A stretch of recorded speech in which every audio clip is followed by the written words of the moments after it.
Hello everyone, welcome back to this YouTube channel. आज है 8 अगस्त। इस सेशन में द हिंदू एडिटोरियल का वोकेबलरी कवर करते हैं। तो अगर आप किसी भी कम्पिटिटिव एग्जाम का प्रिपरेशन कर रहे हैं तो वीडियो लास्ट तक जरूर देखिएगा। चलिए वीडियो शुरू करते हैं। जल्दी से वीडियो को लाइक कर दीजिए और चैनल पर नए हैं तो जल्दी से चैनल को सब्सक्राइब कर लीजिए। तो चलिए देखते हैं आज का वर्ड की बात करें तो पहला वर्ड है कैंपियन।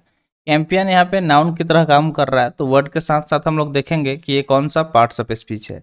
और बहुत बार ऐसा होता है कि उसमें सफिक्स दिया होता है जिसके थ्रू हम इजीली आइडेंटिफाई कर सकते हैं कि वो कौन सा पार्ट्स ऑफ स्पीच है। तो जहाँ भी आएगा वो भी हम आपको बताते चलेंगे। तो चलिए देखते हैं इसका मीनिंग। कंपेयन का मीनिंग होता है a plan to do a number of thing in order to achieve a special M.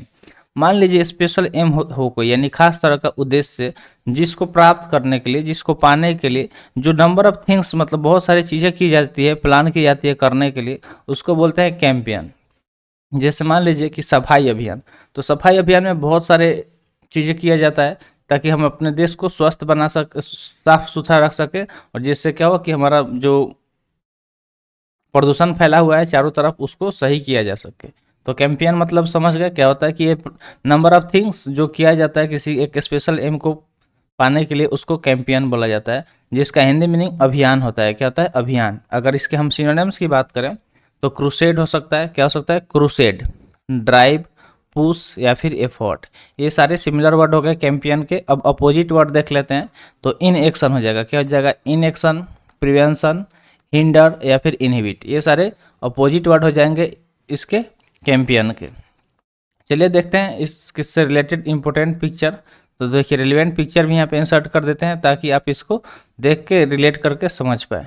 तो कैंपेयन मतलब क्या होता है? अभियान। जैसे आप देखते होंगे जो गवर्नमेंट ऑफ इंडिया है अलग अलग तरह का कैंपेयन हमेशा शुरू करते रहता है। कभी नदी बचाने के लिए, ठीक है, जैसे गंगा नदी को साफ करने के लिए भी मोदी गवर्नमेंट ने नमामि गंगे प्रोग्राम स्टार्ट किया था। वो एक तरह का कैंपेयन था ताकि गंगा नदी को साफ किया जा सके। उस इसी तरह सफाई अभियान है जिससे देश को साफ करने का मतलब अचीव एम है कि देश को पूरा साफ सुथरा किया जा सके। तो इस तरह के बहुत सारे अभियान चलाए जाते हैं देश में। नेक्स्ट दिया गया है कोडोलेंस। कोडोलेंस की बात करें तो नाउन की तरह काम कर रहा है। लास्ट में एनसी, जब भी वर्ड के लास्ट में एनसी दिखे वर्ड नाउन की तरह काम करता है, क्योंकि ये एनसी जो होता है नाउन सफिक्स होता है। कोडोलेंस की बात करें तो इसका हिंदी मीनिंग होता है, सॉरी इंग्लिश मीनिंग होता है एक्सप्रेस सिंपथी फॉर समवन, यानी किसी के लिए हमदर्दी जताना। ठीक है, हमदर्दी जताना, व्यक्त करना। तो इसका हिंदी मीनिंग क्या हो जाएगा? शोक प्रकट करना। किसी के साथ अगर कुछ बुरा हो जाता है तो लोग जाते हैं ना, उस मतलब शोक प्रकट करते हैं कि उसके साथ बहुत बुरा हो गया, ऐसे करके उसको कोडोलेंस बोलते हैं। चलिए इसका सिनोनिम्स देखते हैं। तो सिंपेथाइज हो जाएगा, इम्पेथाइज हो जाएगा, कॉमिसरेट हो जाएगा या फिर एजियोर हो जाएगा। ये सारे सिनोनिम्स हो जाएंगे। अगर एंटोनिम्स की बात करें तो डिस्ट्रेस, टॉर्मेंट, डिस्करेज या फिर ट्रबल, ये सारे अपोजिट वर्ड हो जाएंगे कोडोलेंस के। जैसे आप देख सकते हैं कि यहाँ पे मान लीजिए कि इस लड़की के साथ कुछ बुरा हो गया है तो उसकी जो फ्रेंड है उसके साथ शोक प्रकट कर रही है, यानी कि सिंपथी एक्सप्रेस कर रही है। थर्ड वर्ड देखें तो थर्ड वर्ड है कोटेड। कोटेड वर्ब की तरह काम कर रहा है। इसका मीनिंग होता है to repeat exactly something that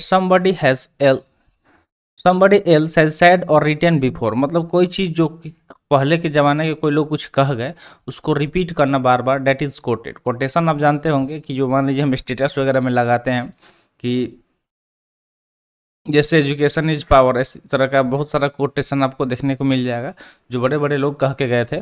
तो उसको क्या बोलता है कि दूसरे के शब्दों को उद्धृत करना। कोटेड मतलब होता है जो दूसरे का कोई शब्द था उसको या तो कहीं लिखवा देना, ठीक है, या फिर क्या कर देना, कहीं मतलब बोलना, उसको बार बार रिपीट करना स्पीच वगैरह में, उसको बोलते हैं कोटेड। अगर इसके सिनोनिम्स की बात करें तो रिसाइट हो जाएगा, रिपीट हो जाएगा, से अगेन या फिर रिप्रोड्यूस।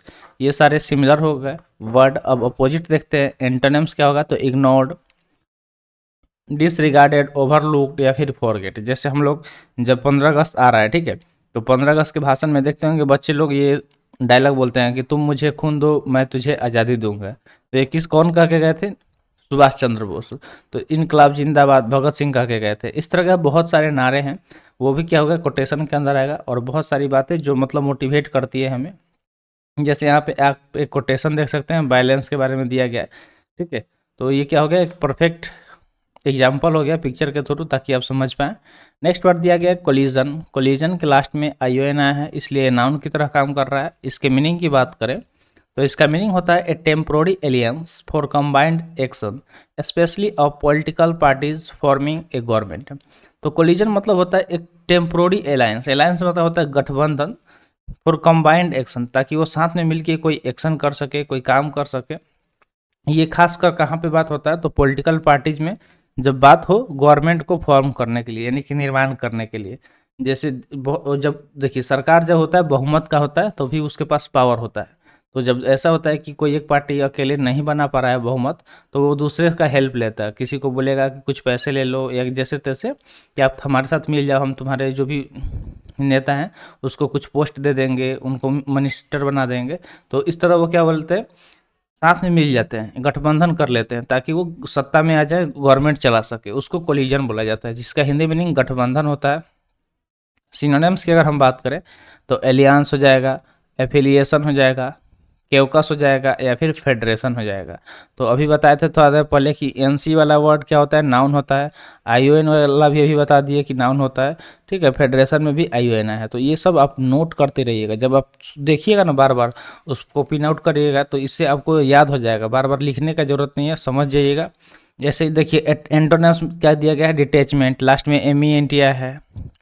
डिसएंगेजमेंट में भी लास्ट में एम ई एन टी आया है। डिसजॉइनिंग हो गया और फिर डिजोल्यूशन हो गया आई ओ एन। तो आई ओ एन तो बता दिए थे। एम ई एन टी भी क्या होता है, नाउन सफिक्स होता है, ठीक है। ये भी आप नोट डाउन कर लीजिएगा कि जो एम ई एन टी होता है ये भी नाउन सफिक्स होता है। जैसे आप यहाँ पे देख सकते हैं कोलिजन यानी कि सब लोग साथ में मिलके हाथ मिला रहे हैं कुछ करने के लिए। अगला वर्ड है प्रोविंस। प्रोविंस यहाँ पे देखिए एन सी आया है इसलिए क्या हो गया, नाउन हो गया। अभी अभी तो बताए थे आपको। इसके मीनिंग की बात करें तो इसका मीनिंग होता है a principal administrative division of a country और एम्पायर। यानी कि देखिए कोई साम्राज्य हो गया या फिर कोई देश, तो उसका जो मतलब मेन जो प्रिंसिपल एडमिनिस्ट्रेटिव डिवीजन होता था उसको प्रोविंस बोलते थे, जिसका हिंदी मीनिंग क्या होता है, प्रांत होता है। क्या होता है, प्रांत। सिनोनिम्स की अगर हम बात करें तो टेरिटरी हो गया, रीजन हो गया, स्टेट हो गया या फिर डिपार्टमेंट हो गया, ये सारे सिमिलर वर्ड हो जाएंगे। एंटोनिम्स की बात करें तो एवोकेशन, इंटरटेनमेंट, फन या फिर रिक्रिएशन हो जाएगा। आगे चलिए होमवर्क के बारे में डिस्कस कर लेते हैं। तो होमवर्क में हम आपको यही बोलते हैं कि जो भी वर्ड यहाँ पे कवर कराया जा रहा है उस वर्ड से कोशिश कीजिए सेंटेंस बनाने का। देखिए सेंटेंस बनाने के बहुत सारे फायदे हैं। एक तो आपका थिंकिंग कैपेसिटी बूस्ट होगा, उसके बाद आप वर्ड को रट्टा नहीं मारना पड़ेगा, आप समझ जाइएगा कि किस तरह का सेंटेंस बना सकते हैं। तो ये सारे काम आप कीजिए, आपको बहुत ज़्यादा बेनिफिट मिलेगा। चलिए आगे बढ़ते हैं नेक्स्ट वर्ड की तरफ। नेक्स्ट वर्ड है डेटोनेटेड। डेटोनेटेड वर्ब की तरह काम कर रहा है जिसका मीनिंग होता है द एक्शन ऑफ कॉजिंग ए बम और एक्सप्लोसिव डिवाइस टू एक्सप्लोड। यानी कि कोई एक बम हो गया, ठीक है, जो या फिर कोई एक्सप्लोसिव डिवाइस है जो एक्सप्लोड हो रहा है यानी कि ब्लास्ट हो रहा है, उसको ऐसा एक्शन करना कि जिसकी वजह से वो एक्सप्लोड हो जाए, फट जाए, उसको बोलते हैं डेटोनेटेड। यानी कि विस्फोट होना, कोई चीज़ जो विस्फोट हो जाए, जो भी चीज़ एक्सप्लोसिव हो, फटने वाला, जिससे खतरा हो सकता है लोगों को। अगर सिनोनिम्स की हम बात करें तो इग्निशन हो जाएगा, बैंग हो जाएगा, ब्लास्ट या फिर ब्लो आउट हो जाएगा। अब देखते हैं एंटोनिम्स। तो डिफ्लेशन, कॉन्ट्रैक्शन, गैदर या फिर कन्विक्ट हो जाएगा। ये सारे अपोजिट वर्ड हो जाएंगे, यहाँ पे पिक्चर देख सकते हैं। नेक्स्ट वर्ड की बात करें तो नेक्स्ट वर्ड है कंजर्वेटिव। लास्ट में सॉरी एडजेक्टिव की तरह काम कर रहा है जिसका मीनिंग होता है एडवर्स टू चेंज और innovation and holding traditional value. तो कंजर्वेटिव मतलब होता है कि कोई चीज़ जिसको मतलब चेंज हो रहा या इनोवेशन हो रहा है, किसी चीज़ का शुरुआत हो रहा हो, ठीक है, उसको खोजा जा रहा हो। एंड होल्डिंग ट्रेडिशनल वैल्यू, लेकिन वो क्या किया हो, जो भी पुराने ज़माने का जो वैल्यू है ट्रेडिशनल यानी कि जो हमारा रीति रिवाज है उसको होल्ड किया हुआ है, उसको बोलते हैं कंजर्वेटिव, जिसका हिंदी मीनिंग होता है अनुदार। सिनोनिम्स की अगर हम बात करें तो ट्रेडिशनल क्या हो जाएगा, ट्रेडिशनल हो जाएगा, कन्वेंशनल, ऑर्थोडॉक्स या फिर स्टेबल। यहाँ पे ट्रेडिशनल के लास्ट में ए एल आया है और स्टेबल के लास्ट में बी एल आया है, ठीक है। कन्वेंशनल में भी ए एल आया है। तो बात करें ए एल या बी एल ई तो दोनों के दोनों क्या होते हैं, एडजेक्टिव सफिक्स होता है। ये नोट डाउन कर लीजिएगा। अब एंटोनिम्स देख लेते हैं इसका क्या क्या हो सकता है। तो इनकॉशियस हो जाएगा, ठीक है, इसमें ओ एस भी ऐड कर लीजिएगा, ये भी एडजेक्टिव सफिक्स होता है, ठीक है। चेंजेबल हो जाएगा, इनकॉन्स्टेंट हो जाएगा या फिर अनफिक्स्ड हो जाएगा, ठीक है। बीएलई तो यहाँ पे बता दिए थे, तो ये भी नोट कर लीजिएगा। तो इन सब का मीनिंग होता है कि कोई चीज़ जो चेंज हो सके, ठीक है, टाइम से बदल सके, इनकॉन्स्टेंट हो। कांस्टेंट मतलब होता है कि जो एक जैसा हो, और इनकांस्टेंट मतलब वो चेंज होता रहा हो रहा हो, ठीक है। जैसे आपकी बात करें, एक सिंपल एग्जांपल दे रहे हैं कि मान लीजिए कि यहाँ पे ये रोड इस तरह है खराब, तो और इधर अच्छा था, फिर आपका स्पीड इधर ठीक ठाक था, मान लीजिए कि 40 किलोमीटर पर आवर के स्पीड से आप चल रहे थे। जैसे यहाँ पे आपका स्पीड 15 किलोमीटर पर आवर हो गया, क्योंकि ये रोड बहुत ज़्यादा गंदा था, ख़राब था। फिर इस पे आए, इस पे आने के बाद फिर आपका 40 किलोमीटर पर आवर आ गया। तो ये क्या हो गया, चेंज हो रहा है। इसी तरह का अगर रोड है, फिर ख़राब है, फिर अच्छा है, तो आपका जो स्पीड है क्या होगा, इनकॉन्स्टेंट होगा, कि यानी कि बदलता रहेगा, कभी 40, कभी 15, कभी 40, कभी 15। नेक्स्ट वर्ड की बात करते हैं। नेक्स्ट वर्ड है डिपार्टेड, जो कि वर्ब की तरह काम कर रहा है, जिसका मीनिंग होता है the action of leaving specially to start a journey. Departed मतलब होता है कि किसी चीज, मतलब एक जर्नी स्टार्ट करना, ठीक है। द एक्शन ऑफ लिविंग मतलब छोड़ देना किसी चीज़ को। जैसे मान लीजिए कि ट्रेन की बात करें, तो ट्रेन मान लीजिए कि स्टेशन पे खड़ी है। कहाँ पे खड़ी है, स्टेशन पे। और जैसे उससे उसका टाइम होता है, वो यहाँ से चल देता है, चला जाता है, यानी कि वो डिपार्ट कर गया। क्या होता है, डिपार्ट करता है। अगला ये जो यहाँ पे स्टेशन होता है, मान लीजिए कि यहाँ पे एक स्टेशन है, तो यहाँ पे पहुँचने वाला होता है, उसको बोलते हैं अराइवल, यानी कि पहुँचने वाला है। तो डिपार्टेड मतलब कोई जर्नी स्टार्ट हो गया हो या चला गया हो। जैसे ट्रेन जब चल देती है, तो यानी कि वो डिपार्ट हो गया और उसका जर्नी स्टार्ट हो जाता है। तो इसका हिंदी मीनिंग क्या होगा, प्रस्थान करना, जो चीज़ प्रस्थान कर जाती है।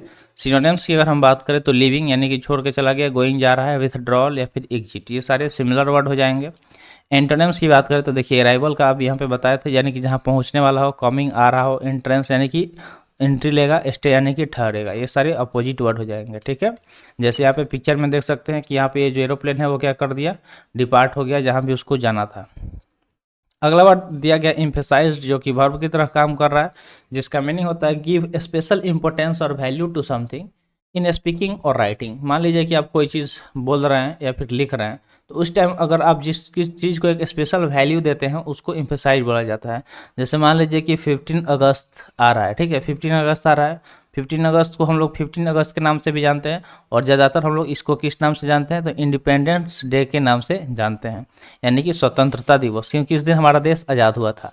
तो इस दिन हम क्या करते हैं, ज़्यादा वैल्यू इंडिपेंडेंस डे का देते हैं, बोलने में भी, या हैप्पी इंडिपेंडेंस डे हर जगह लगा देते हैं, इंडिपेंडेंस डे स्टेटस में। तो हम लोग क्या कर रहे हैं, इम्फोसाइज कर रहे हैं, जोर डाल रहे हैं इस चीज़ पे। तो बोल देना, जोर डालना, इसका हिंदी मीनिंग हो जाएगा। सिनोनिम्स की अगर हम बात करें, तो एसेंटुएट, एफॉर्म, एसर्ट या फिर हाईलाइट, ये सारे सिमिलर वर्ड हो जाएंगे।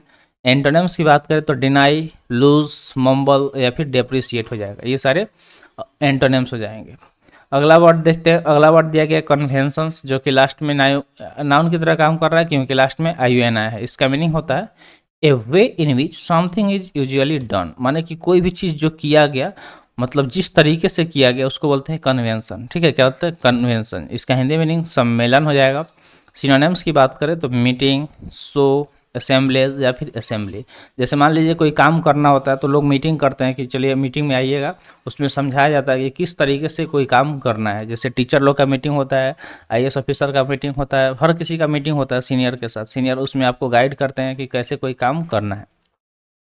एंटोनिम्स की बात करें, तो डिसएग्रीमेंट, डिस्कॉर्ड या फिर स्ट्रेंजनेस, ये सारे अपोजिट वर्ड हो जाएंगे। जैसे मान लीजिए कि यहाँ पे कोई मीटिंग चल रहा है, इसमें बताया जा रहा है कि किस तरीके से किसी चीज़ को करना है, यूजुअली किस किया जाता है। तो आई होप आपको सारे वर्ड क्लियर हो गए होंगे। तो आज के लिए इतना ही, आज का सेशन यहीं पे समाप्त हुआ। सेशन कैसा लगा कमेंट सेशन में ज़रूर बताइएगा।